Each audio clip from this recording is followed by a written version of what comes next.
Punjab university के senate पुनर्गठन को लेकर केंद्र सरकार द्वारा 28 अक्टूबर को जारी नोटिफिकेशन को 4 नवंबर को वापस ले लिया गया।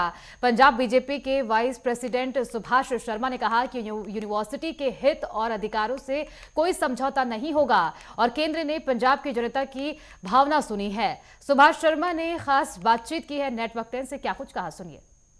बीजेपी के वाइस प्रेसिडेंट सुभाष शर्मा जी इस वक्त मेरे साथ हैं। पंजाब की अगर बात करें तो लगातार बीजेपी पर पंजाब सरकार ये आरोप लगाती है कि पंजाब को अलग नजरिए से केंद्र सरकार देखती है। पंजाब यूनिवर्सिटी में जो स्टूडेंट्स हैं 5 दिनों से धरने पर बैठे हैं, लेकिन बीजेपी इस पूरे मुद्दे को लेकर क्या कहना चाहती है, इनसे बातचीत करेंगे।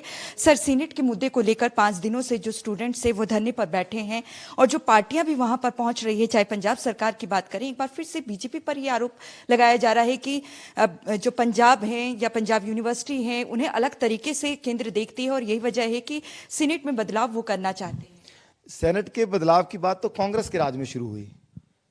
कांग्रेस की सरकार में अरुण ग्रोवर जी जब वीसी बने तो उन्होंने रिफॉर्म्स की बात की।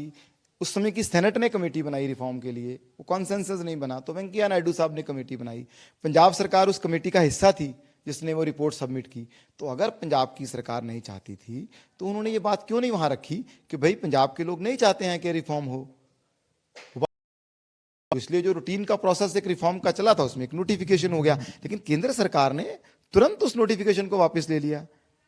पंजाब की भावनाओं को ध्यान में रखते हुए वो नोटिफिकेशन वापस हो गया है। 4 नवंबर को उस नोटिफिकेशन को वापस ले लिया गया है।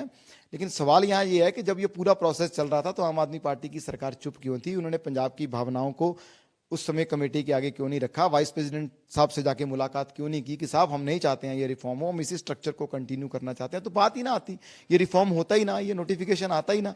तो ये इनकी नालायकी के कारण नोटिफिकेशन आया है। और दूसरा, पंजाब यूनिवर्सिटी को आप फंड तो दे नहीं रहे हो, आप मगरमच्छी के आंसू बहा रहे हो। लेकिन जो पैसा देना था 40% का हिस्सा फिक्स हुआ था स्टेट गवर्नमेंट का, वो 40% का हिस्सा दे नहीं रहे हैं, 20% हिस्सा देते हैं और उसमें से भी 250 करोड़ रुपया पेंडिंग है, वो अभी तक पंजाब यूनिवर्सिटी को नहीं दिया है। तो अगर पंजाब यूनिवर्सिटी को इन्होंने बचाना है तो पैसे देने पड़ेंगे। फंड्स तो मोदी साहब दे रहे हैं, 3229 करोड़ रुपया मोदी साहब ने अब तक जो है इस 10 सालों में पंजाब यूनिवर्सिटी को दिया है।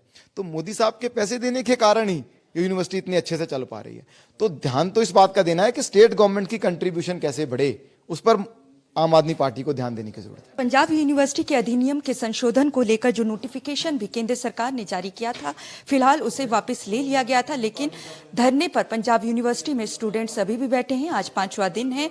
उनका कहना है कि जो नोटिफिकेशन है उसे सरकार दोबारा लागू कर सकती है। लेकिन यहाँ पर पंजाब बीजेपी की बात करें तो उन्होंने आंकड़े यहाँ पर प्रेस कॉन्फ्रेंस के जरिए जारी किए हैं, जिसमें यह भी आरोप लगाया गया है कि पंजाब सरकार ने अभी 250 करोड़ का जो बनता है पंजाब यूनिवर्सिटी को देने का, वो अभी तक फंड रिलीज नहीं किया है। कैमरामैन सूरज के साथ नेटवर्क 10 के लिए चंडीगढ़ से ईशा ठाकुर।